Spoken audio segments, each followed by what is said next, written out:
Então, minhas irmãs e meus irmãos, boa noite. Nós vamos dar continuidade aos nossos estudos de Livro dos Espíritos. Mas antes, nós vamos fazer uma leitura do Evangelho segundo o Espiritismo. Nós estamos no capítulo 13. Não saiba a vossa mão esquerda o que dê a vossa mão direita. E no item 5, o óbolo da viúva. Tá bom? Então eu vou ler. E aí, quem quiser fazer algum comentário pode fazer. E aí depois a Malvina faz a nossa oração. E depois o Daniel vai fazer o estudo para nós do Livro dos Espíritos. Que eu acho que hoje nós vamos estudar mundos transitórios, se eu não me engano. O óbolo da viúva. O que é óbolo? Né? Óbolo, na Grécia Antiga, naqueles tempos antigos, na Grécia, ele era uma medida de metal, de ferro, de metal, e que pesava meio grama, bem levinho. E então tinha uma moeda que era feita com aquilo, e essa moeda era a moeda, tipo assim, fosse 1 centavo hoje, a moeda menos valiosa que existia, entenderam? As pessoas, quando elas iam dar esmola para os pobres, elas davam os óbolos, sabe? Aquela moedinha de 1 centavo, não é nem 10 centavos, nem 10, não é? 1 centavo, sabe? Então, Jesus pega justamente essa moeda, que é a moeda mais insignificante, vamos dizer assim, em termos de valor financeiro, né? Valor econômico. E ele, então, ele usa isso para dar um ensinamento, né? Dar uma orientação para os seus discípulos, né? Dar uma lição a eles. Então, estando Jesus sentado de frente do gasofilácio era um local no templo em que as pessoas jogavam ali moedas em doação, né? Seus dinheiros. Então, eles jogavam ali, depois vinham, né, os atendentes ali do templo e recolhiam aquilo. Hoje a gente ainda tem, né, assim, esse hábito de jogar moeda em algumas fontes, Palácio do Planalto, o pessoal também joga moedinha, enfim. Então, Jesus estava sentado olhando, vendo as pessoas ali, então ele estava assim, ó, estando Jesus sentado de frente do gasofilácio, a observar de que modo o povo lançava ali o dinheiro, então ele estava prestando atenção, né? Viu que muitas pessoas ricas o deitavam em abundância, quer dizer, jogavam bastante dinheiro, né? Moeda de ouro, né? Nisso veio também uma pobre viúva que apenas deitou 2 pequenas moedas do valor de 10 centavos cada uma. Chamando então seus discípulos, disse-lhes: em verdade vos digo que esta pobre viúva deu muito mais do que todos os que antes puseram suas dádivas no gasofilácio, pois que todos os outros deram do que lhes abunda, ou seja, daquilo que eles tinham a mais, do supérfluo, o que eles deram não fez falta, era abundante para eles, não fazia falta nenhuma. Ao passo que ela deu do que lhe faz falta, ela deu mesmo tudo o que tinha para o seu sustento. Olha só, era o que ela tinha, pegou e doou, né? Então, isso está em Marcos, capítulo 12, versículos 41 a 44, e está em Lucas também, 21, versículos 1 a 4. E tem 6. Então, os Espíritos dizem o seguinte para nós. Muita gente deplora significa assim, fica, vamos dizer assim, justifica, diz, né, que fica triste, fica entristecido. Muita gente deplora não poder fazer todo o bem que desejara por falta de recursos suficientes. E se desejam possuir riquezas, dizem, para lhes dar boa aplicação. Quantas pessoas falam isso? Ai, se eu ganhar na loteria, eu jogo na loteria, eu vou fazer o bem, eu vou isso, aquilo, outro. Eu vou, se Deus me ajudar a passar no concurso, quando eu passar, eu vou fazer, vou doar aos pobres, não sei o quê, né? Teve uma pessoa que, da minha convivência, isso mais de 40 anos atrás, não, 40 não, mais, 35. Ele passou num concurso público que ele queria muito passar. E a primeira providência dele, ele veio correndo falar comigo e fez uma doação para a instituição, sabe? E aí ele disse que todos os meses ele iria fazer uma doação em função, né, de ele se sentir gratificado, né, de ter passado naquele concurso, que aquele concurso iria trazer um conforto para a vida dele inesperado, inenarrado, né? E então, 40 anos, né, e ele já desencarnou, inclusive, e ele só doou aquela vez, né, nenhuma vez mais, pelo menos para a nossa instituição não, ele dizia que ia doar. Então, nós somos assim, né, nós somos assim. Então, os espíritos sabem disso. Aí, o que eles dizem? Dar-se-á, contudo, seja completamente desinteressada. Oi, Malvina, fala. Então, a gente não se aplica muito a fazer as coisas direito assim, né? Aqui tinha um que morreu, já desencarnou faz alguns anos, o seu Genaro. Ele, ele vivia da aposentadoria, foi um servidor público que naqueles tempos do Jerônimo Santana vivia numa bagunça o salário deles até a morte dele.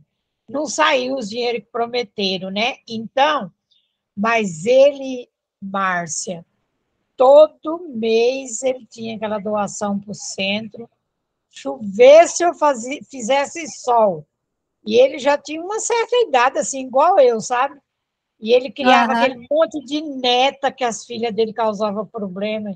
E as netas era tudo ele que cuidava. Hoje são tudo casadas.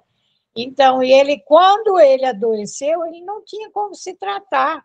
O SUS não dava o suporte necessário, ele levou uma queda, mas foi difícil.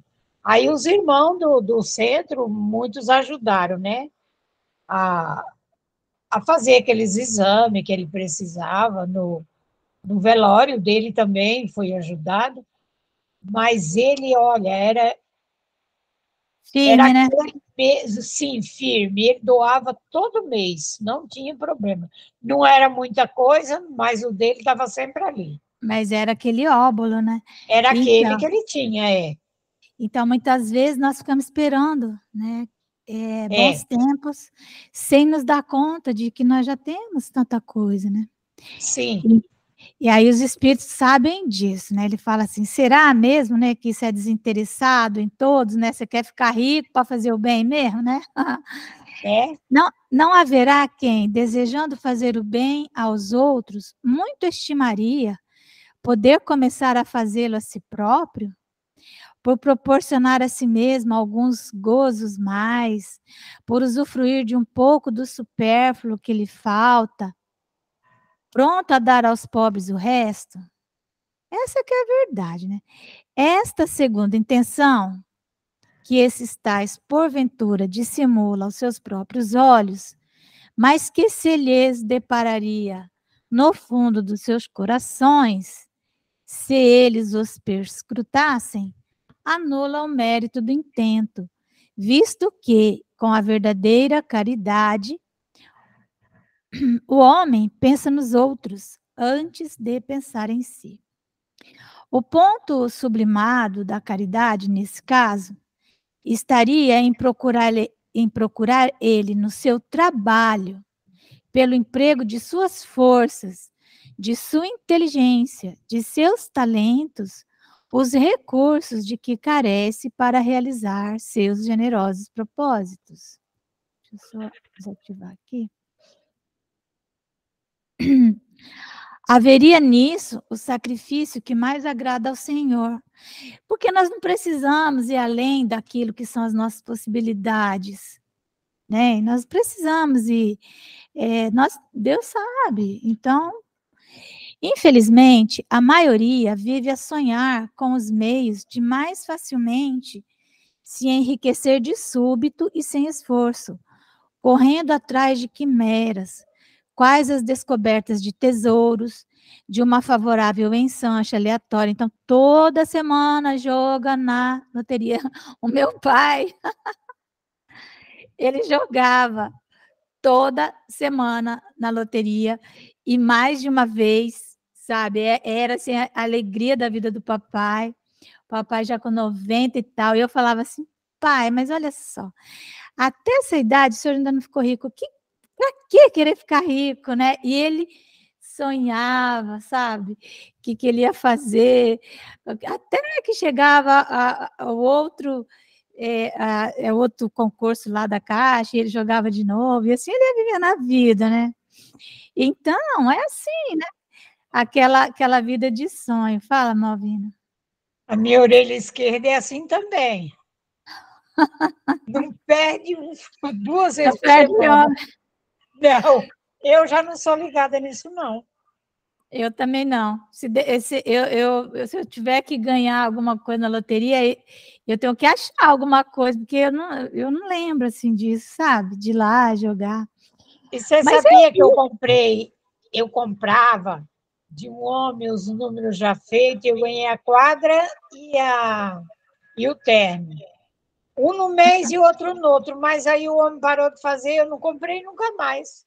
Também não ganhei. Pois é, eu também sou assim, se chegar assim na minha frente e tal, aí vai, mas eu não vou lembrar, né? Mas não vou então, mas tem atrás. gente que não, que aquilo é uma regra, né? Aqui Outros em ficam casa, atrás, minha filha também é. tem outros que ficam atrás de tesouro, aqueles piratas, ou até hoje existe, né? Aquelas pessoas que sabe que, tipo assim, não sei quando afundou um navio, aí eles estudam isso, e aí vão lá e pega aqueles robôs, vão atrás de achar essas coisas. Alguns estão querendo descobrir coisas da ciência, mas a maioria está atrás mesmo de tesouro mesmo, né? Outros estão querendo o quê? Recebimento de inesperadas heranças, né? Etc, né? Quer dizer, isso aí ainda vai, que isso aí, né? Cada um de nós tem um pouco disso. Quem é que não quer uma herança? Quem é que não quer, de repente, tropeçar num pote de ouro, né? Qualquer um quer, Nossa! né, amiga? Mas, aí ele diz assim, ó, quer dizer, dos que esperam encontrar nos espíritos auxiliares que os secundem na consecução de tais objetivos. Gente, então, eu tinha também um tio, já desencarnou. Aquele tempo, né, o povo era cheio de coisa. Então, ele ficava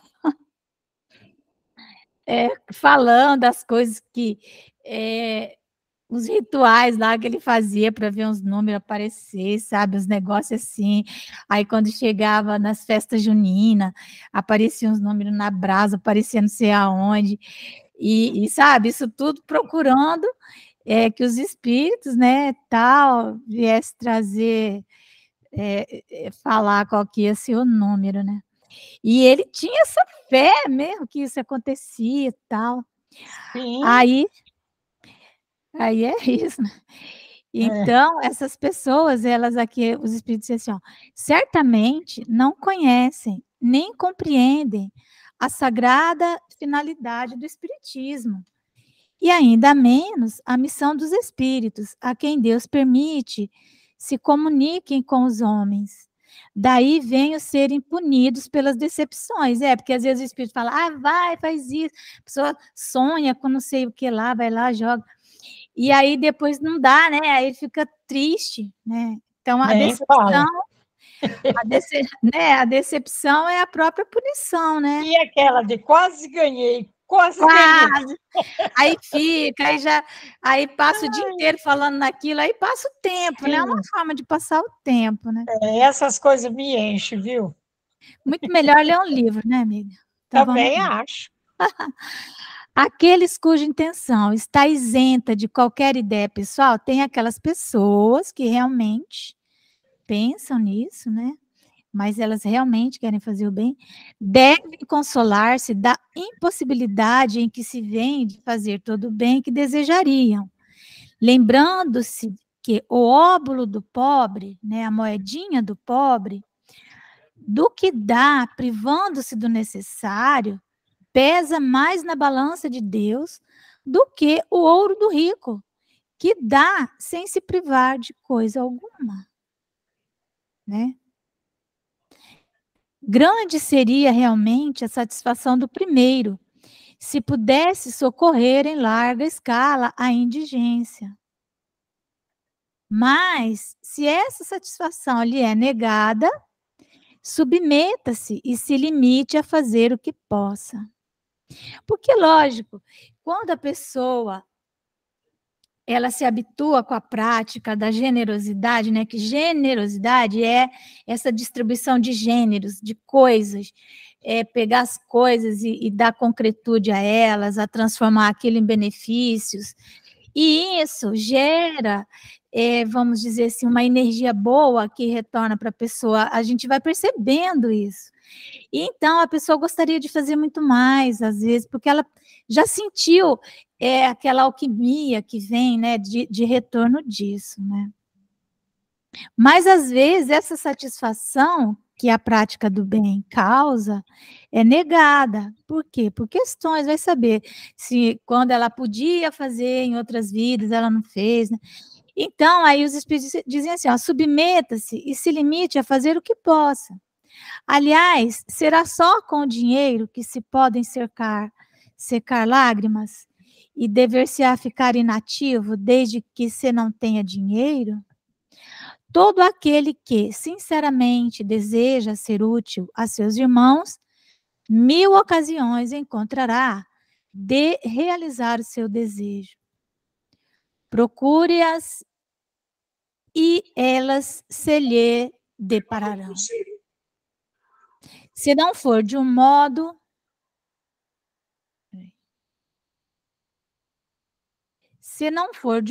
será de outro.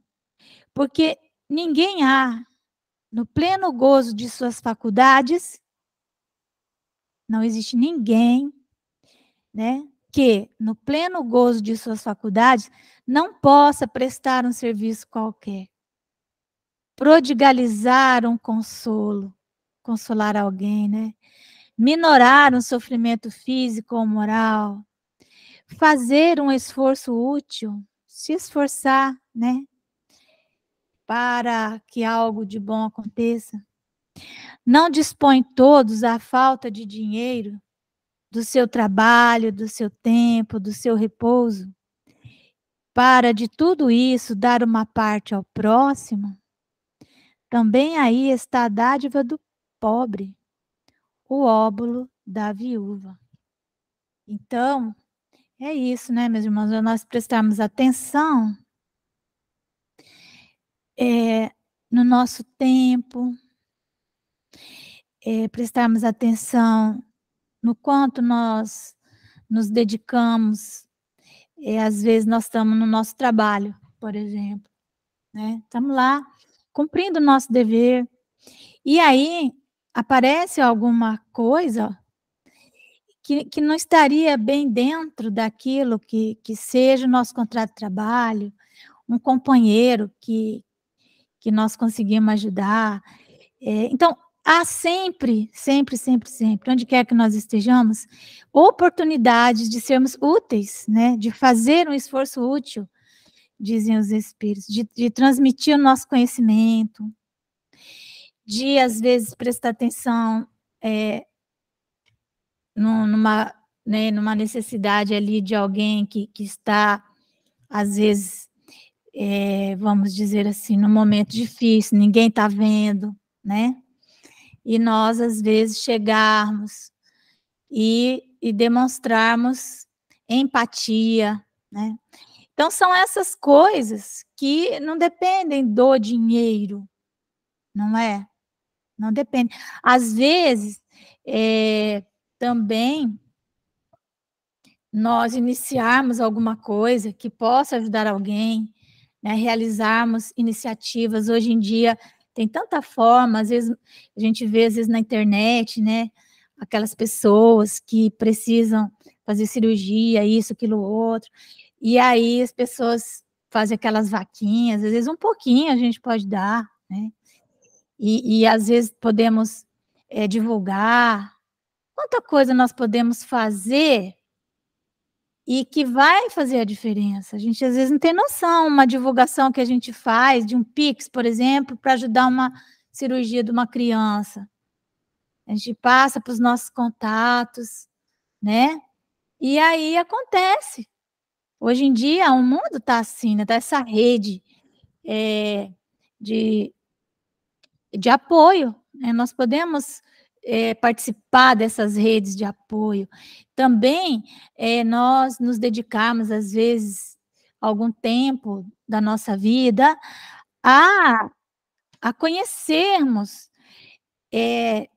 a nossa cidade, nosso território, aonde que fica determinadas estruturas, determinado serviço público. Termos isso bem na nossa mente, porque é muito provável que alguém, às vezes, necessite de um serviço e a gente possa dar informação, possa fazer encaminhamentos, né? Não negar, não sentir medo de às vezes, alguém para a gente na rua para pedir alguma coisa, né? Desde que nós estejamos com o coração leve. Então, é isso. Vai chegar um dia em que as nossas relações, né, na Terra serão assim, as pessoas não terão mais medo de conversarem entre si, de trocarem experiências, de passarem, né, seus conhecimentos, não é? E é isso, gente. Então eu vou pedir para nossa Malvina, se ninguém quiser falar mais nada, para fazer a nossa oração. Você pode fazer, Malvina, a oração? Posso ser, Márcia. Então tá. Nesse instante, vamos elevar o nosso pensamento a Jesus, agradecer por mais um dia de estudo em nossas vidas. Jesus, ilumine nossos corações, ilumine nossos pensamentos, dai-nos força, fé e perseverança para enfrentarmos todos os nossos problemas de cabeça erguida e com o coração leve. Jesus, nesse instante, eu peço a Ti a cura do Eliseu, que Jesus o abençoe, o proteja, cure o problema dele e ajude o Senhor a estar sempre bem. Também peço, Jesus, pela minha filha que está viajando com a família dela, que tudo transcorra bem na viagem e que ela possa chegar tranquila ao destino desejado. Mestre Jesus, agradeço a Ti por todo o bem que nos dá todos os dias de nossas vidas. Mestre, peço a Ti por aqueles que desencarnaram. Socorra, Senhor, a cada um que está em sofrimento, aqueles que estão desabrigados das enchentes. Também, Senhor, aqueles que estão morrendo pelas guerras que está acontecendo fora do nosso Brasil. Acolha, Senhor, a cada um que está em sofrimento. Peço por aqueles que estão nos hospitais, que seja curado, acolhido pelos médicos e possa dar a alegria dos seus familiares de voltar para casa curado, dando essa paz a todos eles. Te peço, Jesus,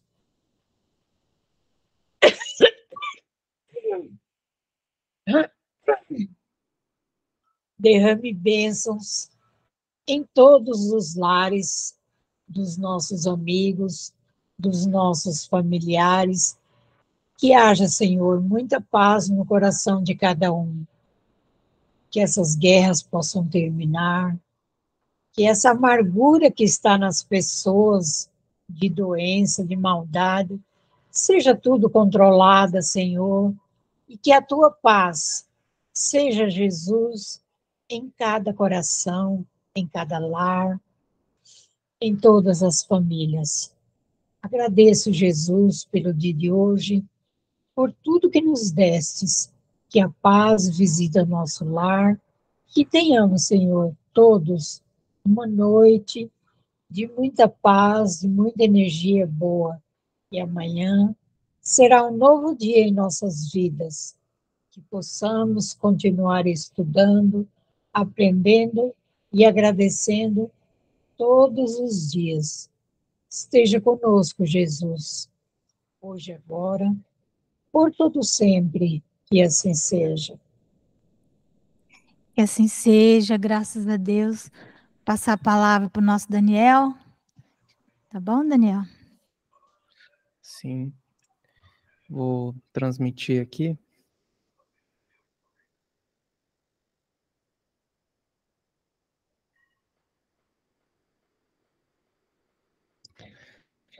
Bom, imagino que todos estejam vendo aí.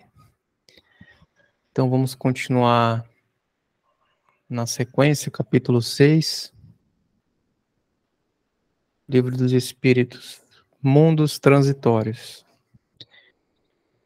Pergunta 234.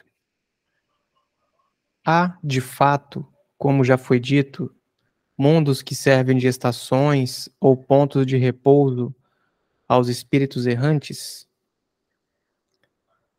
Resposta: sim, há mundos particularmente destinados aos seres errantes, mundos que lhes podem servir de habitação temporária, espécies de bivaques, de campos onde descansem de uma demasiado longa erraticidade, estado este sempre um tanto penoso. São, entre os outros mundos, posições intermédias, graduadas de acordo com a natureza dos espíritos que a eles podem ter acesso e onde eles gozam de maior ou menor bem-estar. Então, os espíritos são mais categóricos aí, né?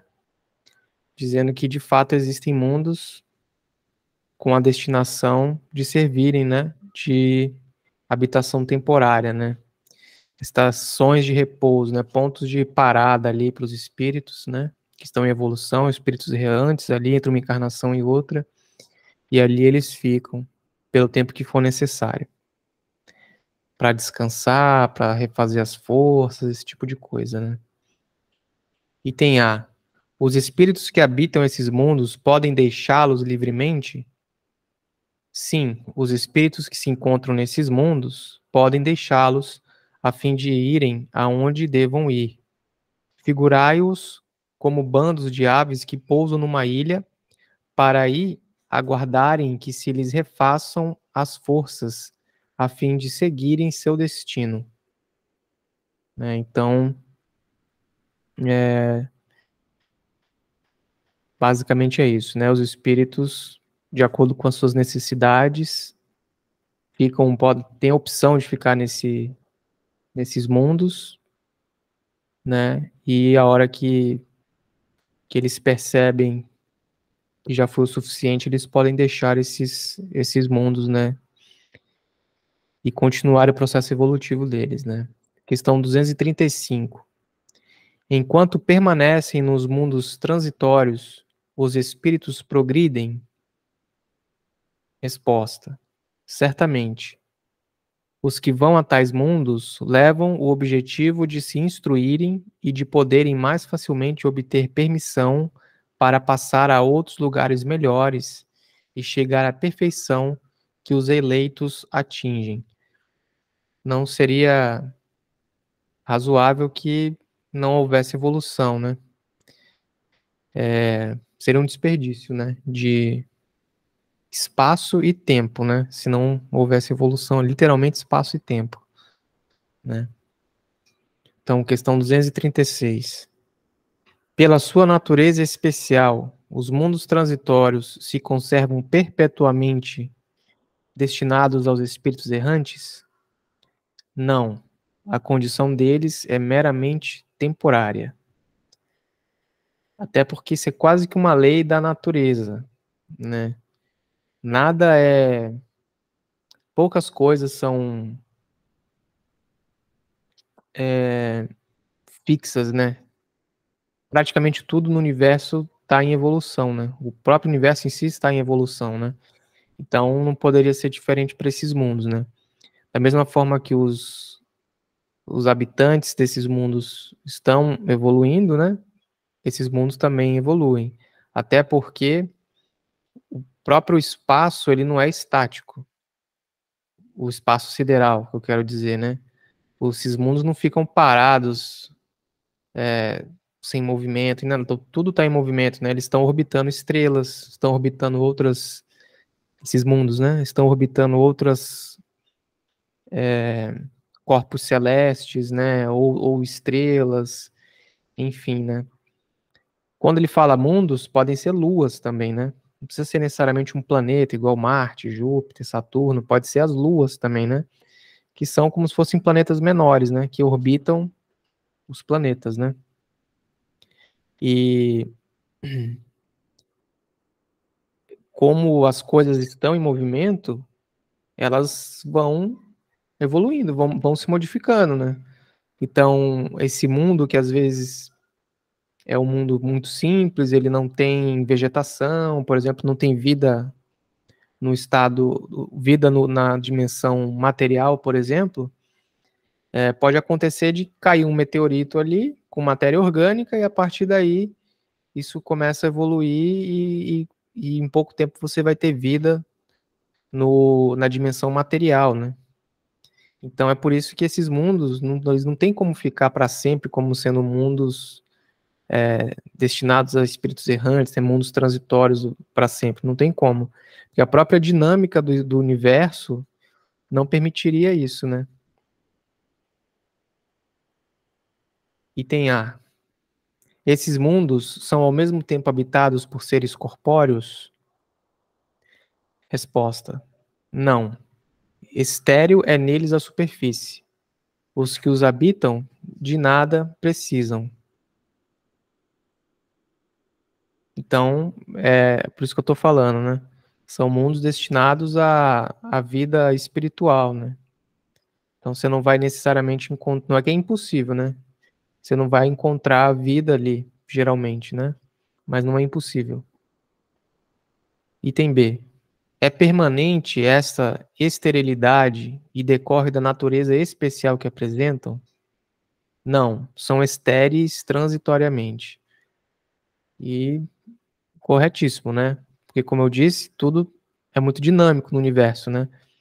Então, a vida, ela consegue, ela só precisa de uma mínima condição para ocorrer. Assim que essa condição é satisfeita, a vida com a matéria orgânica, né, tudo aquilo da biologia que a gente conhece da bioquímica, começa a acontecer e aí a vida se torna em abundância, né? Então não tem como esses mundos serem estéreis para sempre, né? É uma questão transitória. A própria evolução dos mundos é assim, né? Antes do mundo, quando o mundo é criado, um planeta é criado, até o ponto em que ele pode conter habitantes na dimensão material, passam-se bilhões de anos. Bilhões. Tranquilamente bilhões de anos.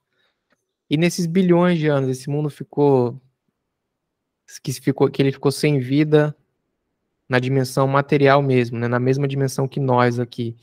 Ele ficou inútil, já que não tinha vida nele, ele ficou lá teve que aguardar 4 bilhões de anos para poder ter vida, como foi o caso da Terra, né? A formação da Terra tem 4 bilhões e meio de anos, né? Muito tempo, né? Então, seria um desperdício, né? Item C. Os mundos dessa categoria carecem, então, de belezas naturais? Ou seja, esses mundos que são estéreis, né, na superfície, não tem vegetação, não tem vida, não tem água, eles são destinados, nesse momento da evolução desses mundos, a servirem de habitação para esses espíritos errantes, né? Eles são, então, eles carecem de belezas naturais? Resposta. A natureza reflete as belezas da imensidade, que não são menos admiráveis do que aquilo a que dás o nome de belezas naturais. Até porque você vê um deserto, por exemplo, na Terra ainda tem deserto, na Terra é repleta de vida, mas existem desertos. Eu acho muito bonito o deserto. Não tem para. Eu digo deserto mesmo, nem me refiro a oásis, aquelas paisagens egípcias com oásis. Não, o deserto sozinho, só areia, sol, calor ali. Eu acho muito bonito o deserto. A noite no deserto é muito bonito e não tem vida ali, não tem. E mesmo assim é bonito, né? Então essa pergunta do Kardec, ele quase levou um puxão de orelha aí, né? Porque, repetindo a resposta aqui, né? A natureza reflete as belezas da imensidade, que não são menos admiráveis do que aquilo a que dás o nome de belezas naturais, né? O próprio oceano, né, na Terra, mesmo que você não veja os peixes ali, só de você olhar para aquela imensidão de água, né, por exemplo, uma imagem meio uma tempestade no oceano, no meio do oceano, imagina raios, aquela coisa, para mim é um espetáculo, eu acho muito bonito isso, né? No entanto, seria insuportável a vida ali, né? A vida até fica debaixo da água, mas do ponto de vista estético, de beleza, eu acho muito bonito, né? Item D. Sendo transitório o estado de semelhantes mundos, a Terra pertencerá algum dia ao número deles? Resposta: já pertenceu. Em que época? Durante a sua formação, né? Então, lembrando que a Terra levou 4 bilhões e meio de anos. Bilhões, né? Então é muito tempo. Então, esse tempo todo, até a vida aparecer, se ela não tivesse servido de nada, teria sido um desperdício, né? Então,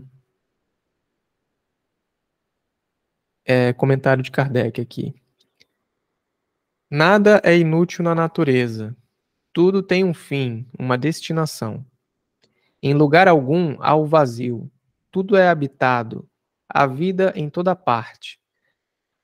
Assim, durante a dilatada sucessão de séculos que passaram antes do aparecimento do homem na Terra, durante os lentos períodos de transição que as camadas geológicas atestam, antes mesmo da formação dos primeiros seres orgânicos, naquela massa informe, naquele árido caos, onde os elementos se achavam em confusão, não havia ausência de vida.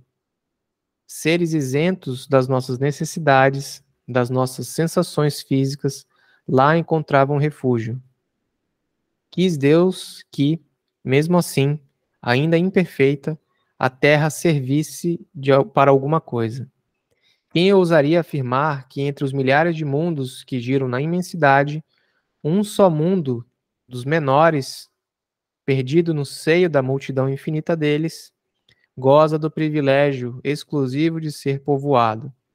Qual, então, a utilidade dos demais, dos outros mundos, né, dos outros planetas? Tê-los-ia Deus feito unicamente para nos recriarem à vista?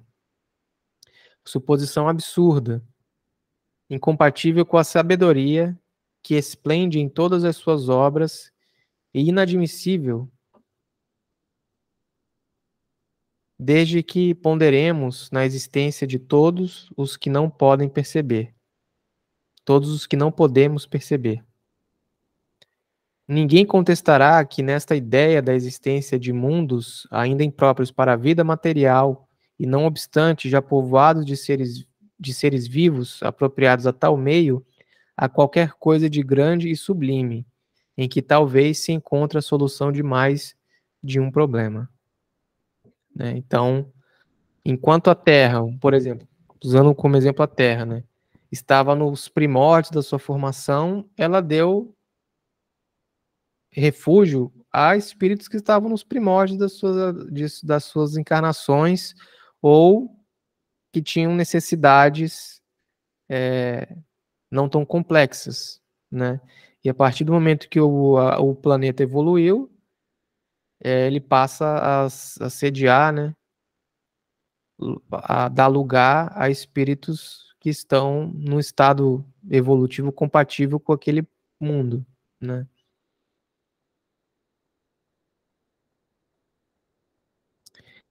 Então,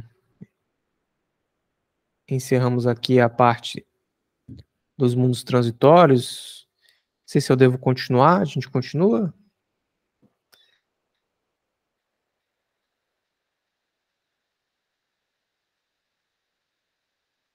Está mudo o seu som, seu áudio.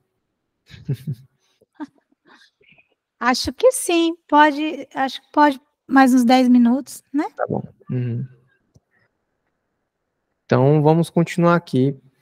Percepções, sensações e sofrimentos dos espíritos. 237. Uma vez de volta ao mundo dos espíritos, conserva a alma as percepções que tinha quando na Terra? Resposta: sim, além de outras de que aí não dispunha, porque o corpo, qual véu sobre elas lançado, as obscurecia. A inteligência é um atributo que tanto mais livremente se manifesta no espírito, quanto menos entraves tenha que vencer. Então, é óbvio, a pessoa desencarnou, ela vai levar consigo várias das suas inclinações, tanto para o bem quanto para o mal, né? Sua forma de pensar, sua forma de agir e tal. Entretanto, o fato de você não ter mais o corpo físico, que ele funciona como algo, como ele fala no exemplo aqui, né? Como se fosse um véu que obscurece outras percepções, outras capacidades do espírito. Como você não tem mais essa interferência, então você amplia, né, as suas capacidades, as suas percepções, né? Então, isso pode gerar várias consequências, né?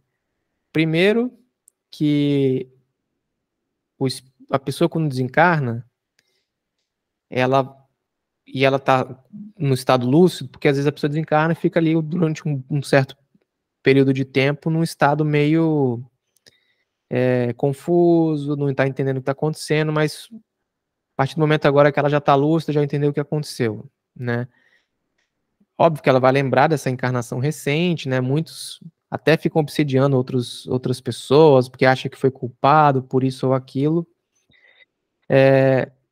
Mas o que acontece também é que, como não tem mais o corpo, o espírito ganha mais potência, né? A inteligência dela ganha mais potência, né? E aí pode acontecer dela perceber que muitas das coisas que ela julgou que eram importantes, que eram essenciais para a vida dela e tal, não são. Porque agora ela tem uma visão maior, né, do todo. Isso pode gerar um arrependimento e tá faltando as palavras, mas arrependimento, remorso, enfim, essas sensações, né? E isso pode gerar uma profunda depressão nesses espíritos, né? E eles entram em um estado, assim, bem complicado, né? Do ponto de vista emocional, né? Justamente porque depois de desencarnado, a sua percepção, sua inteligência ganha uma potência maior, né? Você ganha um turbo aí, você fica mais E aí você começa a ver que, poxa, por que eu gastei tanto tempo da minha vida perseguindo determinado objetivo e eu vejo hoje que não tinha nada a ver, não precisava, era algo totalmente irrelevante, né? E podia ter estudado outras coisas, podia ter interagido mais com determinadas pessoas, familiares, que eu tinha débitos de outras encarnações, e eu acabei negligenciando isso, porque eu foquei muito em questões que hoje eu vejo que não precisava dessa atenção toda. Isso gera um remorso, né? E uma sensação muito ruim para o espírito, né? Questão 238.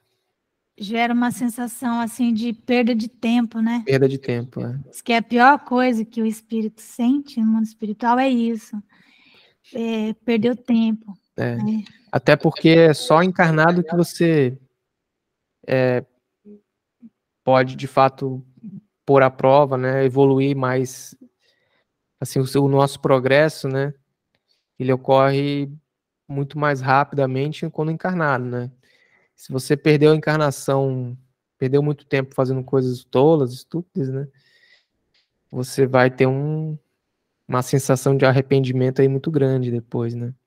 Porque lá do outro lado não dá, né? Já até falei isso em outras reuniões, né? É um ambiente muito suspeito para falar, né? Não tem como evoluir no mundo espiritual, porque todo mundo lá, assim, desde que você não esteja numa região umbralina, né? Que você pode ser assediado por outras entidades, enfim, a gente sabe pelas leituras que a gente tem, né? Mas você está numa colônia espiritual ali, cara, não tem nada que vai te acontecer, você não vai passar fome, você não vai passar necessidade, ninguém vai te confrontar, ninguém vai te... Não existe assédio moral, não existe nada. Então, é muito difícil, né? Você não é posto à prova nessas situações aí, né?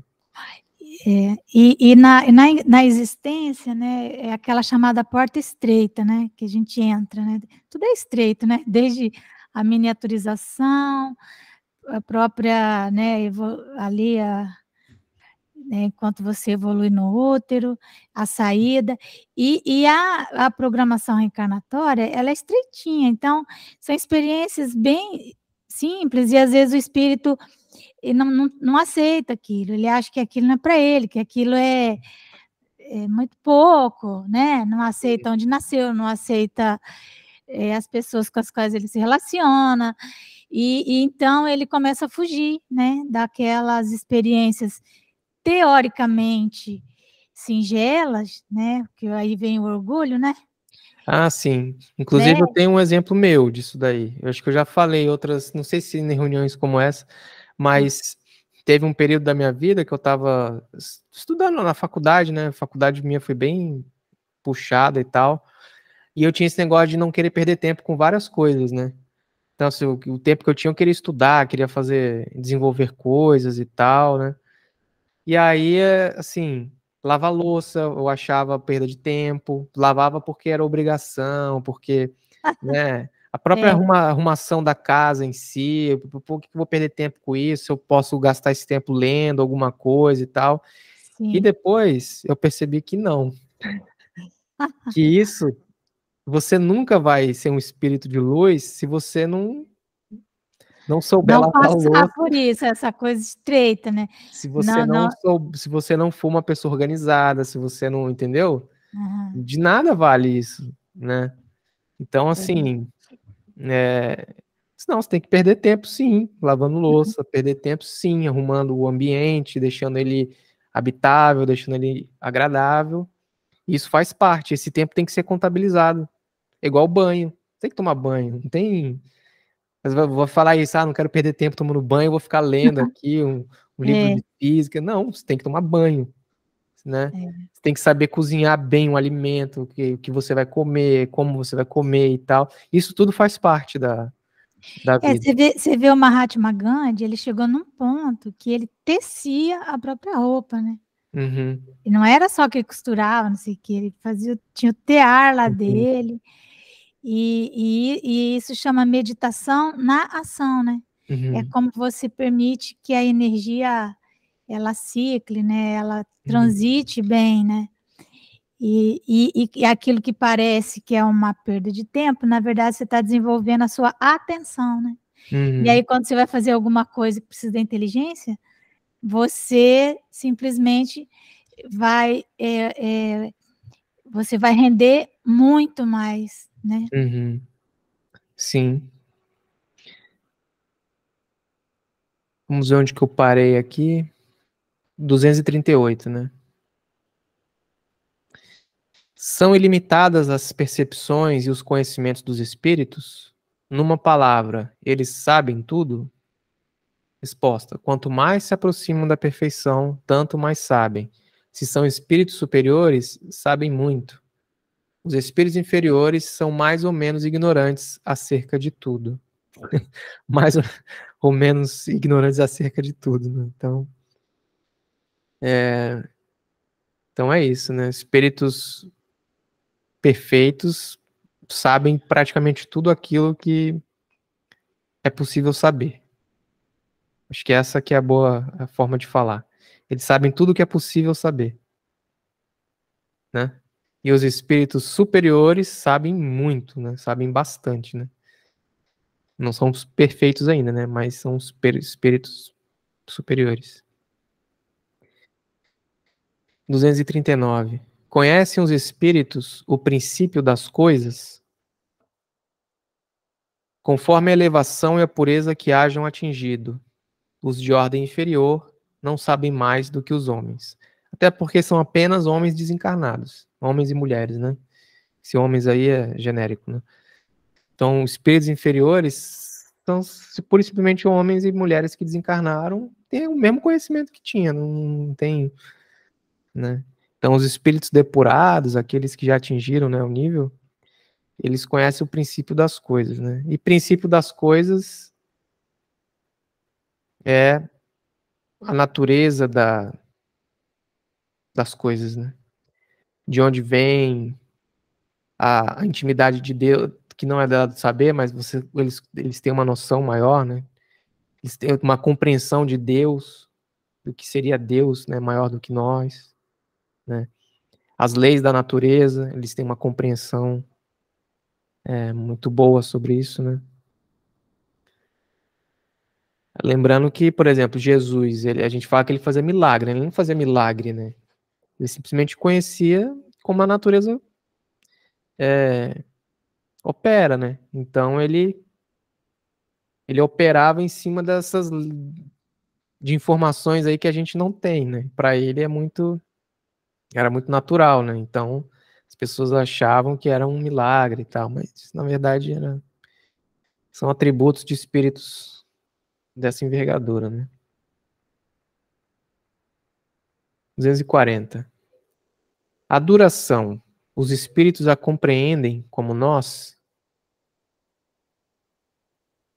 Não, e daí vem que nem sempre nos compreendeis quando se trata de determinar datas ou épocas. Os espíritos vivem fora do tempo como compreendemos. A duração para eles deixa, por assim dizer, de existir. Os séculos, para nós, tão longos, não passam aos olhos deles de instantes que se movem na eternidade, do mesmo modo que os relevos do solo se apagam e desaparecem para quem se eleva no espaço. É interessante, né? E eu até falei numa outra reunião aí, né? Que o tempo, ele literalmente não é algo absoluto, né? Então a percepção que a gente tem do tempo depende muito da posição do espaço que você está, né? Se você estiver perto de um buraco negro, por exemplo, você pode olhar no seu relógio e falar assim, tá passando 1 segundo, 2, 3, 4 segundos. Aí quando você sair de perto do buraco negro, voltar para sua nave, que te levou para perto desse buraco negro para você pesquisar, você vai perceber que passou 300 anos lá. Isso é física mesmo, isso é dessa forma e não é mentira, não é ficção científica, é assim, entendeu? Então existem vários filmes que abordam isso, né? Tem um filme famoso, Interestelar, acontece isso, uma nave vai orbitar lá um planeta que está próximo de um buraco negro, aí descem os cientistas, eles passam Passam 10 minutos lá embaixo. Aí quando eles voltam, passou 30 anos na nave. A nave ficou orbitando lá enquanto eles estavam fazendo a pesquisa deles. Aí o cientista que ficou na nave já estava velhinho, com barba branca e tal. E os outros assim, ué, mas passou 10 minutos. Ele, não passou 10 minutos. Passou 30 anos para mim. 10 minutos para vocês. Então imagina espíritos que podem se deslocar com a velocidade do pensamento, né? Como é dito, né? Espírito tipo igual Jesus. Ele, vou lá para a galáxia tal. Pum, vai para lá. E aí, como é que é o tempo lá? Tem um buraco negro. A região que ele tá sofrendo interferência da dilatação temporal ou não. Então, é isso. Não tem... só que nessa época aí não se tinha essa informação, né? Pois foi bem depois que foi comprovada essas coisas que eu tô falando aqui, né? Os espíritos fazem do presente mais precisa e exata ideia do que nós, do mesmo modo que aquele que vê bem faz mais exata ideia das coisas do que o cego. Os espíritos veem o que não vedes. Tudo apreciam, pois diversamente do modo que o fazeis, mas também isso depende da elevação deles. Claro, né, que um espírito que já está num nível evolutivo maior aí, ele consegue olhar as coisas com outros olhos, né? Então, igual a gente muda o paladar, né, com o tempo. Quando eu era criança, até assim, adolescência, eu não gostava de cebola, de alho, eu não gostava de pimenta, eu não gostava de um monte de coisas. Meu paladar era de uma criança. Era só chocolate, coisas assim, né? Hoje, adoro cozinhar, fazer coisas assim e tal. Muda o paladar, né? A gente Mas o evolui. chocolate continua, né, Não, Dani? esse aí Não tem jeito. esse é sagrado, né? Esse aí tem que ter. É de lei, Mas né? a percepção, né, do paladar, das coisas, azeite, botar, fazer. Nossa, só de falar aqui já tô com fome já. Então muda muito, né? Então imagina para os espíritos que eles acostumam olhar para objetos e a gente é acostumado a olhar para objetos, mas o espírito que olha para o objeto sente ali que a vibração daquele objeto, a história daquele objeto, a quem pertenceu, como é que foi o contexto, que veio da Europa, veio do Egito, veio... Então, não tem como, né? Aprecia muito mais, né? Muito mais.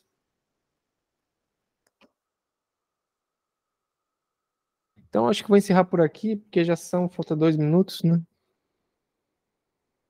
Sim, podemos encerrar. Eu vou agradecer aí ao Daniel e vou fazer a oração. Obrigada, tá, Dani? Então, oremos.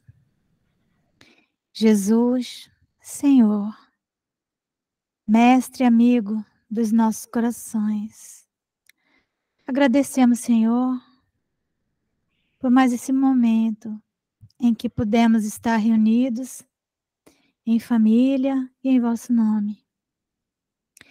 Abençoa, Senhor, todos aqueles que moram em nossos corações, os nossos amores, os nossos amigos, nossos filhos.